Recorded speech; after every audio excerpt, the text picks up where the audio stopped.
5 Gram Panchayat United Protection Committee na kon bamfam sing tuwan balup singa senkai tumkai to ribasi kudak tagi lepiu haina 5 Gram Panchayat United Protection Committee ke secretary Irungbam Santana Mari Lenibu singi pungling sing silakli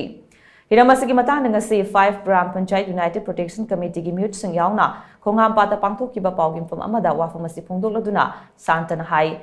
5 Gram Panchayat United Protection Committee asi khonghampa GP Khurkhur GP Phumlo GP Mayang Langjing GP amadi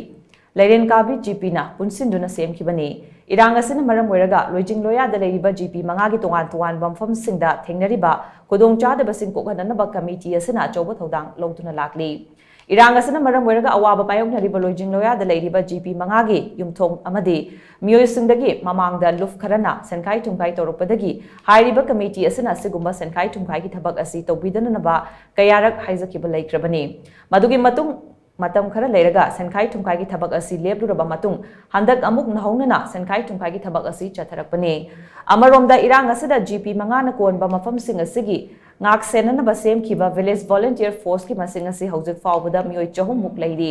village volunteer chahum muk asigi awada palehendanan ba khonabada irang asi hek hobadagi gram panchayat manga asina punsinduna sem kiba committee asina achauba thodang longtuna lakli Lamdam asida miyamna khul ngakpa singda mateng pangbibagumna Gram Panchayat manga asigi awaba si yengbiduna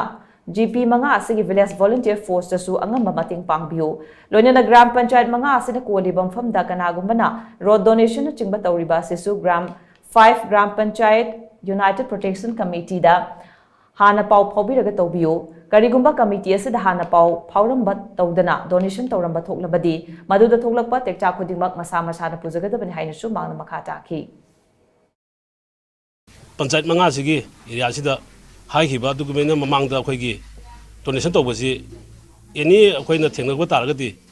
adugumba changsansingdu akhoi ga mayong matamda masa na taida pujadawani tasena hargadi karigumba afapata taida si masa na loina puhaninge khoi Karigedi kodi atuk yamna waraba akhoi jingkong jingya sida yongo singdadana leimakhong bausi ngarang nahandagi mi siba amati yum mai thaba sumai tawra wara lengang sida makhoi eni laaga akhoi khuthinjiba ji nungaijati ta chengnagadi akhoi da bawa atopa sangsan myam laaga mating pangini ta chengna yamna waba jagani khalanganda adubu adu kaisu khangdabi mawongda akhoi atopa ichi naw khan laaga nganda heta tongning mawong tokslapje akhoi na yaningde haidana akhoi na tom tv ma ISTV ma thongda akhoi phongthok